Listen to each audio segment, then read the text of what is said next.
Hi everyone, it's Lindsay Gannon here, presenting my reflective journey over the last 2 years of my graduate program here at Creighton. If you are in my cohort or if you're a professor watching this, I'm so excited to see everybody at graduation and get to walk with you all. We finally get to meet in person. It's really, really wild to think how well we've gotten to know each other, how much support we've offered each other over these last 2 years, and we've never actually met in person. So that's really exciting. So what I'm going to be sharing are some video clips of the views that I see on my walks throughout my neighborhood. I find that walks are where I do most of my reflecting.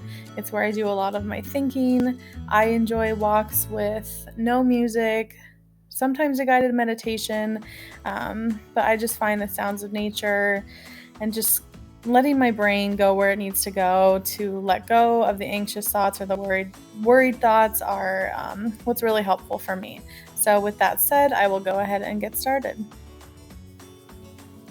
The first highlight I want to point out is how I've learned to just show up over the last 2 years. It's really hard and it's really scary. I remember my first day of practicum, walking through those doors. I had never met the counselor that was going to be my supervisor over the next 2 years. And just thinking about how I wanted to run and hide and walk away from everything. I wanted to walk away from the school. Physically, I wanted to leave. I wanted to walk away from the program. The whole thing just felt so big and so scary. Somehow, got myself to walk through those doors, and that was the hardest and biggest step, was just showing up for my supervisor, and more importantly, showing up for myself and proving to myself that once again, I can do the hard thing, I can do the scary thing, I can make it through that, and it's going to be okay. I think showing up for ourselves is so hard because we feel like we don't know enough, we don't have enough experience, we can't do enough. Maybe there are other people that we feel could do it better than us. But what I've learned is that the people that really succeed and go far in life aren't the people that feel like they know everything and can do everything. They just feel like they are worthy of being there. They're deserving of the opportunity, and they show up and do the best that they can, and that's enough for them. That brings me to my second thought, which is about perfectionism.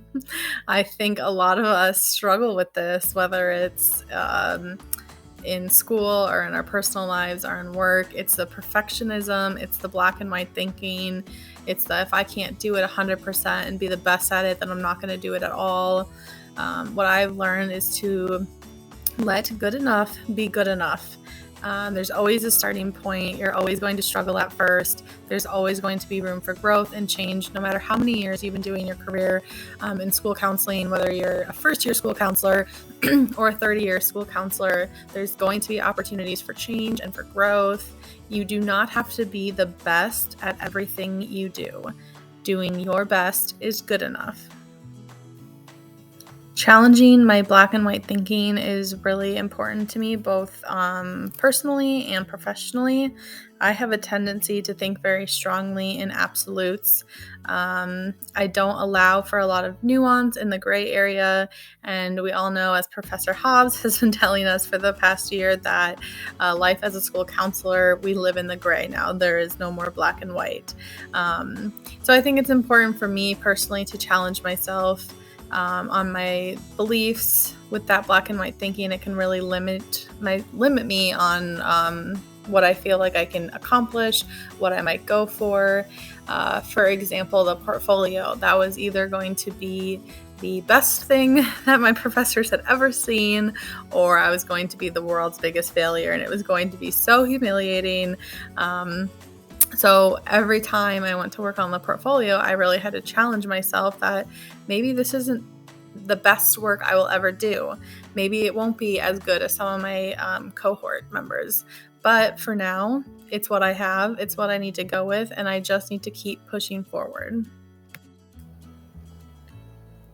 The final thought I want to leave on, it's something I've been thinking about with everything that's gone on in the world these past couple years, is just how to find peace within my life.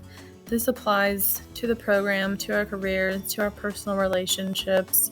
I've been thinking about it a lot, and it's just something that only you can find for yourself. It's not something that anybody can give to you. It's not something that anybody can do for you. It's really our choice to be able to find peace and acceptance in our life.